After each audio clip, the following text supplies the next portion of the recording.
Hello and welcome back to the Road to Good Cooking. Today I am smoking / sous vide cooking some St. Louis ribs. I've never cooked ribs like this before, so it's either going to be a hit or a miss. I would prefer smoking ribs on my big offset smoker, but I can't because of where I live. Smoking or grilling is not permitted within 50 feet of your house.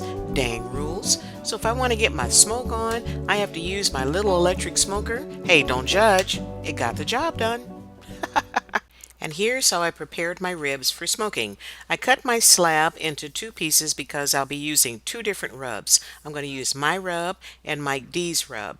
I rinsed off my ribs with cold water, and this will remove any bone fragments left from the butcher cutting them, and then I patted them dry. I'm going to remove the membrane that covers the bone side of the ribs by prying it up at one end with a butter knife. Now once you get it lifted up, then you have to grip that membrane with a paper towel and peel it off while holding down the ribs with the other hand. Sometimes this membrane will come off so easily, but that's not the case this time. Dang it!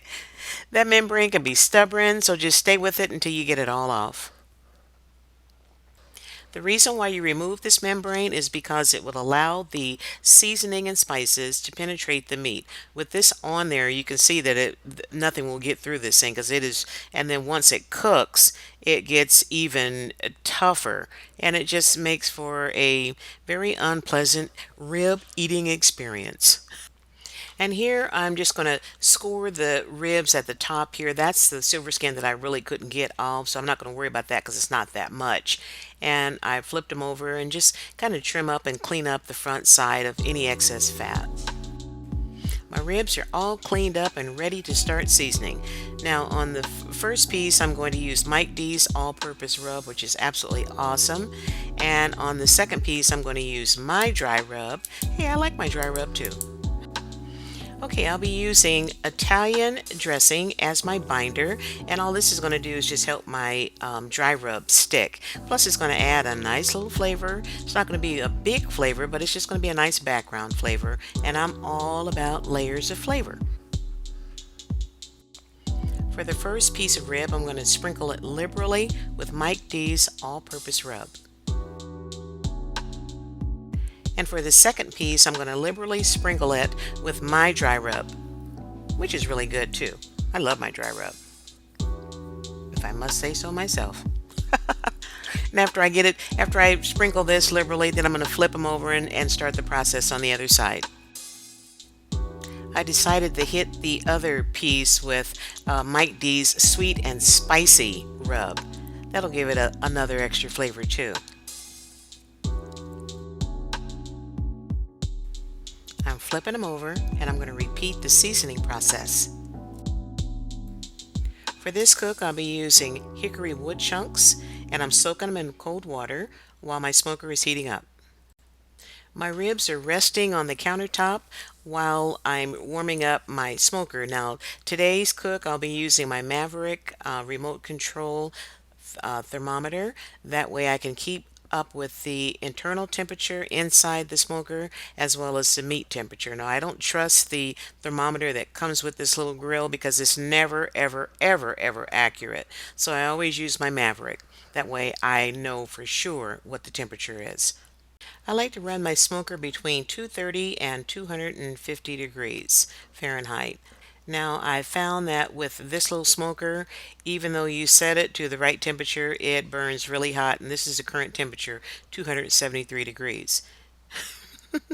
See what I mean? You can't trust that little thermometer.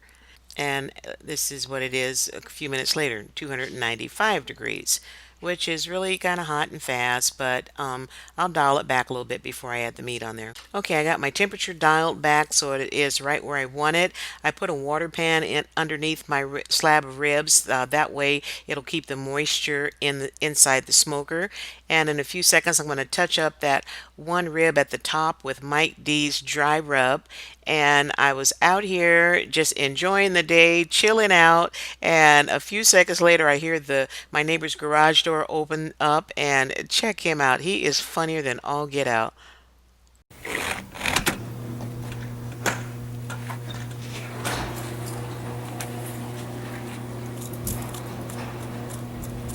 Uh-oh, she's filming it. Yeah. Keep filming it. And What's up, homegirl? here's my crazy neighbor. So if any of my ribs are missing, he's the one. Hey!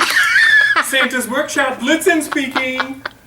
You're ill. You are ill. I am. I told you he's a crack up. Okay, back to the smoker. This wire right here is for the probe inside the smoker. That way I can keep up with the temperature inside. And the second probe is inside one of the pieces of ribs. Now I'm going to be pulling my ribs off in about 2 hours. Now it's time to add my wood. And here's my current smoker temperature at the bottom and the rib temperatures at the top. I stayed outside for a bit until the temperature came back up to where I set it, and now it is currently 255 degrees, and the meat temperature is 79 degrees internal temp. I'm about an hour and a half into my smoke, and I came inside so I can get my sous vide cooker preheated. I'm going to preheat it to 167 degrees, and I'll be cooking my ribs for 4 hours at 167 degrees. I just took my ribs off the smoker and the current temperature, internal temp, is 158 degrees. Normally when I'm smoking ribs, I leave them on the smoker for about 3 hours or until the internal temp gets between 160 and 170. I don't worry about the internal temp so much as I do the bend test, and now I can tell that these aren't that tender because they barely bend. So I'm going to get them ready for the sous vide, and hopefully that'll tender them up. On the slab that I seasoned with Mike D's dry rub, I'm also going to use his barbecue sauce. First slab all slathered up, so I put 2 pats of my compound butter that I made a couple of days ago, and I made it with chives and fresh parsley.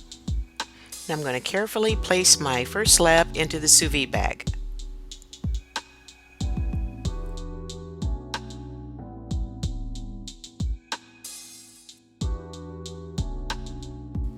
I'm going to coat the second slab with Sweet Baby Ray's hickory flavored barbecue sauce. I'm going to add 2 pats of my compound butter to this slab also. The second slab is going into its sous vide bag. Both bags have been vacuum sealed, and my water is almost up to the correct temperature of 167 degrees. And I give it another 5 or 10 minutes or so, and then both bags will be going into the sous vide water bath. Both bags are in the water bath, and I set my timer for 4 hours. Now I'm going to go run a quick errand, and I'll be back in a couple of hours. That's the beauty of this thing. You can just set it and forget it. I am 3 hours into my sous vide cooking, and that last hour I decided to add my corn in.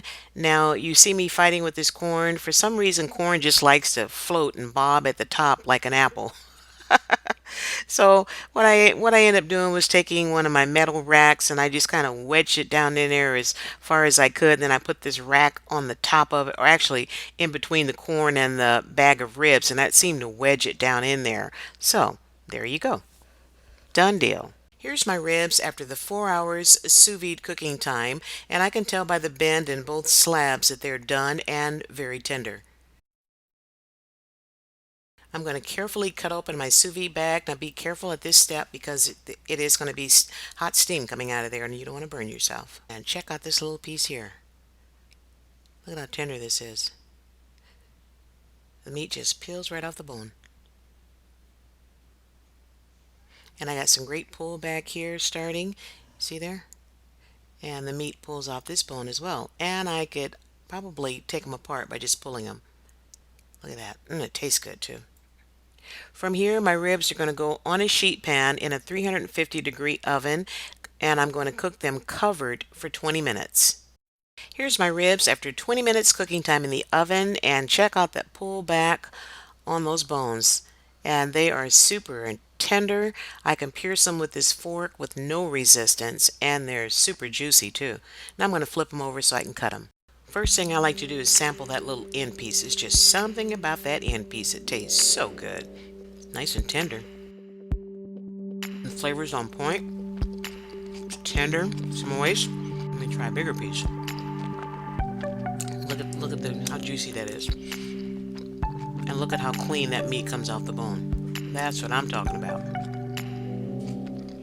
Let me try a piece. It is tender, just like I knew it would be. Smoky, absolutely delicious. Let me try this piece. Wow, look at that. That's what I call the perfect bite. No words can describe what I'm tasting and feeling right about now. Everything is right in my world. And this sous vide corn, oh my word, it is sweeter than you can even possibly imagine. It tastes like I sprinkled sugar on it. It's something about sous videing it and the method of cooking it like that that just brings out the natural sweetness in the corn. Definitely worth trying. I think I'm going to call this recipe a hit. I was pleasantly surprised by how these ribs turned out. This was the first time I've ever smoked ribs and sous vide them, so I wasn't quite sure what to expect, but now I know. So I know I'm going to hear it from my competition barbecue guys, but you know what, guys, I wasn't in a competition. I made these ribs just for me. And yeah, they were falling off the bone, but that was totally okay with me. So there. Anyway, guys, thank you so much for stopping by. Please leave me a comment if you wish. Don't forget to hit that subscribe button and share my link with everyone you know in the universe. Be blessed and keep on cooking.